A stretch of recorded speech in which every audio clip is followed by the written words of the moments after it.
Napatunayan nga po ng Los Angeles Lakers na bukod sa kaya nilang manalo laban sa mga lehitimong contender, kaya rin naman ni Luka Doncic, LeBron James at Austin Reeves na magkakasama sa loob ng court nang hindi sila nagsasapawan.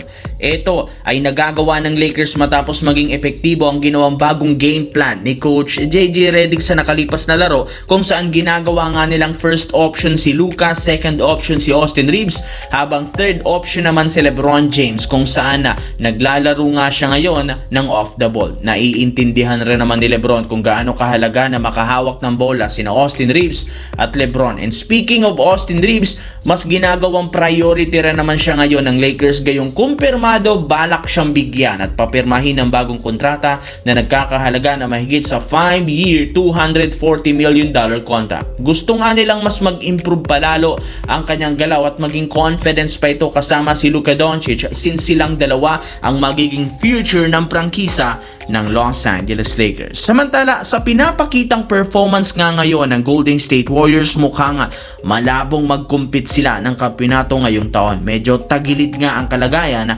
kung mananalo sila sa play-in tournament. Sa madaling salita, sayang na naman ang isang taong prime years ni Stephen Curry sa Golden State, which is ikinagagalit ng ilang mga analyst dahil sa inaasahang magiging palpak ang kampanya ng Warriors. Expected na mas magiging buo na ang loob ng front office ng Warriors na gumawa ng mas malakas na lineup sa off-season para kay Curry. In fact, ayon sa isang insider, posibleng i-trade na ng Warriors si Brandon Podziemski para lamang makakuha ng mas magaling na player na ipangtatandem kay Stephen Curry. Napatunayan rin naman na hindi talaga kaya ni Podziemski na palitan ang pwesto ni Curry bilang franchise player, bagkus isa pa nga siya sa mga problema ng Warriors sa dami ng kanyang nagagawang pagkakamali. Kaya oras na nga talaga para gamitin na lang siya bilang trade asset kaysa maging kanilang bagong franchise player. Kabilang banda, na-extend ng OKC Thunder sa 7 games ang kanilang win streak matapos ang impressive win laban sa Boston Celtics. Isang beses pa lang silang natatalo sa last 10 games na siyang nagpaangat ng kanilang record